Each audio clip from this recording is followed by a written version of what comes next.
30 సంవత్సరాలు ఈ రాష్ట్రంలో పనిచేసినటువంటి అధికారిగా ఇదే జిల్లాలో ఇప్పుడు నేను గూడూరులో ఈ స్టేట్ లెవెల్ ప్రెస్ మీట్ నిర్వహిస్తూ ఉన్నాను.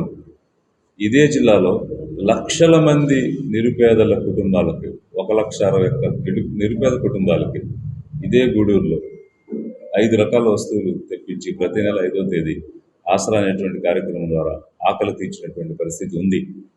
ఇలా నిరుపేదలు అన్నానికి ఆకలితో అలమటిస్తున్నారు, మలమల మాడిపోతున్నారు. ఇది చేయండి అని ప్రభుత్వంలో విధానం ఏమి లేదు. అప్పుడున్నటువంటి నడుస్తున్న పథకాలలో ఆ పథకం ఏమి లేదు. కానీ ఒక నీడ్ అనేది ఉంది. ఇన్ని లక్షల కుటుంబాలు కనీసం ఆకలి తీరకుండా బ్రతుకుతున్న పరిస్థితిలో ఒక అధికారిగా నాకున్న విచక్షణను వాడి ఏం చేయొచ్చని ఆలోచించి అట్లాంటి ఒక పథకాన్ని పెట్టి లక్షల మంది ఆకలి తీర్చడం జరిగింది. అలా ఎన్నో ఈ 30 సంవత్సరాలు ఒక కలెక్టర్గా కానీ, జాయింట్ కలెక్టర్ కానీ, ఒక ప్రాజెక్ట్ డైరెక్టర్ కానీ, ఇట్లా కమిషనర్ స్థాయిలో కానీ, సెక్రటరీ స్థాయిలో కానీ చేశాము.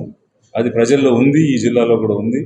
కాబట్టి చేసినటువంటి అనుభవంతో పాటు పేదవారి కోసం పనిచేసినటువంటి ఒక ట్రాక్ రికార్డుతో మేము ముందుకు వచ్చున్నాం. కాబట్టి ఖచ్చితంగా ఎవరితో పోల్చినా కూడా ఒక మెరుగైనటువంటి పాలన, మెరుగైనటువంటి సేవ అందించి వచ్చున్నాను. కాబట్టి డెఫినెట్గా నాకు అవకాశం దొరుకుతుందని నేను భావిస్తాను. ఒక సిద్ధాంతాలకు కట్టుబడి ఒక ఐడియాలజీతో పేద వర్గాల కోసం పనిచేయాలి. ఎస్సీ, ఎస్టీ, ఓబీసీ, మైనారిటీ, ఓసీలోని పేదలు 70% మంది ఉన్నారు. ఈ పేదవారికి కేవలం తాత్కాలికమైనటువంటి ఉపశమనాలు ఇవ్వడానికి, ఊరటనివ్వడానికే ఇప్పుడున్నటువంటి తెలుగుదేశం అయినా, వైఎస్ఆర్ కాంగ్రెస్ అయినా పోటీపడి మేనిఫెస్టోలు చెప్తూ ఉన్నారు తప్ప ఒక స్థిరమైన ఆదాయం ఇచ్చే వనరులు కానీ, వారికి ఆదాయాన్ని కల్పించే మార్గాలు కానీ చూపించడం లేదు. సో దీనివల్ల ఏమవుతుందంటే నిరంతరం ఆధారపడి జీవించే వారిగా ఈ పేదవారిని తయారు చేస్తున్నారు. కానీ వారికి ఒక ఆస్తిని కల్పించి, ఒక భూమిని పంచి, ఒక ఉద్యోగాన్ని ఇచ్చి, ఒక ఉపాధిని ఏర్పాటు చేసి నెల నెల ఆదాయం సంపాదించే మార్గాన్ని మాత్రం ఈ 5 సంవత్సరాలు పాలించిన వైఎస్ఆర్ కాంగ్రెస్ కానీ, రేపు మాకు అధికారం కావాలని పోటీ పడుతున్న తెలుగుదేశం కానీ, వారు ప్రకటించిన మేనిఫెస్టోలో కానీ ఒక ఎకరమైన భూమిని ఇస్తామని కానీ, ఒక ఉపాధి కల్పించడానికి ₹1,00,00,000 పెట్టుబడి సబ్సిడీ లోన్ ఇస్తామని కానీ, ఉద్యోగం కల్పన చేస్తామని కానీ, ఆదాయం వచ్చే మార్గాలు ఇస్తానని కానీ వారు చెప్పడం లేదు. ఇప్పుడు కూడా నేను ఛాలెంజ్ చేస్తున్నాను. మీకు నిజంగా పేదరికం నిర్మూలించాలి, పెత్తందారుల మీద యుద్ధం చేయాలి అని అంటే మొట్టమొదట కుటుంబానికి ఎకరం నుంచి 3 ఎకరాలు భూమిని ఇస్తామని చెప్పండి. చెరగని, తరగని స్థిర ఆస్తి భూమి. ఆ భూమి ప్రతి పేద కుటుంబానికి ఇస్తే తప్పకుండా వాళ్ళు పేదరికం నుంచి బయటకు వస్తారు. మీరు ఇచ్చే 1,000-2,000తో పేదలు ధనవంతులు కాలేరు. కేవలం స్థిరమైనటువంటి ఆస్తులు, ఆదాయం వచ్చే వనరులు ఇస్తేనే పేదరికం నిర్మూలన అవుతుంది. మీరు 2 లక్షల కోట్లు బటన్ నొక్కి పంపిణీ చేసినా, రేపు దాన్ని 3 లక్షలు చేసినా ఎక్కడున్నా పేదరికం అక్కడే ఉంటుంది. ఒక్క అంగుళం కూడా ముందుకెళ్ళే అవకాశం లేదు. గత 5 సంవత్సరాలకు ముందు పేదలుగా ఉన్నవారు ఇప్పుడు కూడా పేదలుగానే ఉన్నారు తప్ప ఒక్క కుటుంబం కానీ, ఒక్క ఇంచు కానీ పైకి ఎదగలేదు. కాబట్టి ప్రజాధనాన్ని దుర్వినియోగం చేయకుండా, ప్రజాధనాన్ని మీకు ఓట్ల కోసం బ్యాంకుగా మార్చుకునే పద్ధతి కాకుండా పేదవారికి స్థిరమైన ఆస్తులు ఇవ్వండి, ఆదాయం వచ్చే మార్గాలు ఇవ్వండి.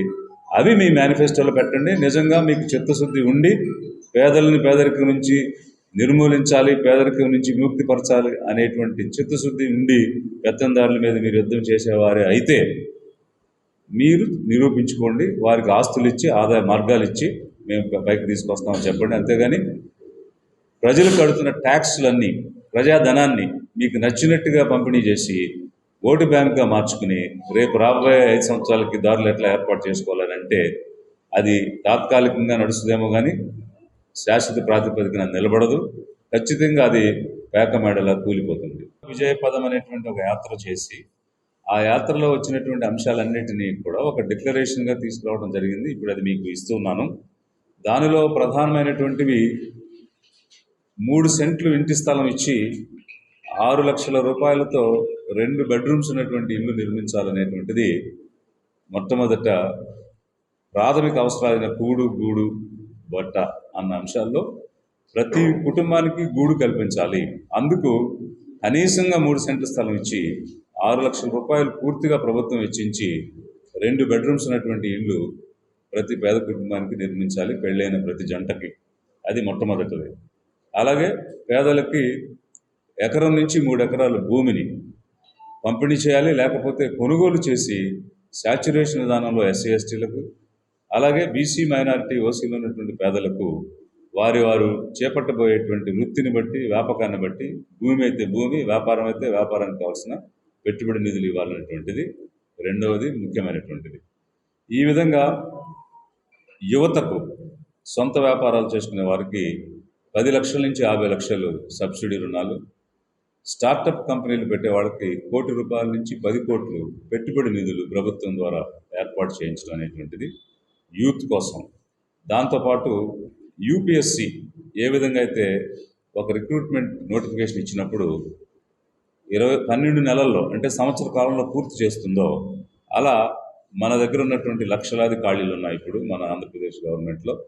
ఈ లక్షల ఉద్యోగాలు అనౌన్స్ చేయటమే కాకుండా 1 ఇయర్ సైకిల్లో పూర్తి చేయాలి. అలా 1 ఇయర్ సైకిల్ ఎవ్రీ ఇయర్ ఇవ్వాలి. ఇవి యూత్ కోసం మేము ప్రతిపాదిస్తున్నవి. మహిళల కోసం ప్రత్యేకంగా గ్రామ స్థాయిలో కుటీర పరిశ్రమలు పెట్టి వారికి ఉపాధిని కల్పించాలనేటువంటివి మేము కొత్తగా తీసుకొస్తున్న ప్రతిపాదన. ఎందుకంటే యాత్రలో నేను చూశాను, ప్రతి గ్రామంలోనూ మహిళలు అడుగుతూ ఉన్నారు, మాకు వ్యవసాయ పనులు లేవు, ఏ పనులు లేవు, చదువుకున్నాం, ఖాళీగా ఉంటున్నాం, ఉపాధి కల్పించండి. వెళ్ళిన ప్రతి irrespective of cost, ST, BC అందరూ కూడా అడుగుతున్నటువంటిది. గ్రామీణ స్థాయిలో, పట్టణ స్థాయిలో వారికి అందుబాటు కల్పించాల్సిన చాలా ఉంది. అందువల్ల మన ఎకానమీ కూడా డెవలప్ అవుతుంది, తలసరి ఆదాయం కూడా పెరుగుతుంది. పారిశ్రామిక రంగం, ఉత్పత్తి రంగం, సేవా రంగం వీటన్నిటిని కూడా అభివృద్ధి చేసి ముందుకు తీసుకెళ్ళాలి. ఇవి మేము డిక్లరేషన్ తీసుకొచ్చాం. వీటితో పాటు మరికొన్ని ఇరిగేషన్ కానీ, ఇన్ఫ్రాస్ట్రక్చర్ కానీ వీటన్నిటినీ కూడా జోడించి త్వరలో మా మేనిఫెస్టో కూడా ప్రకటిస్తాం.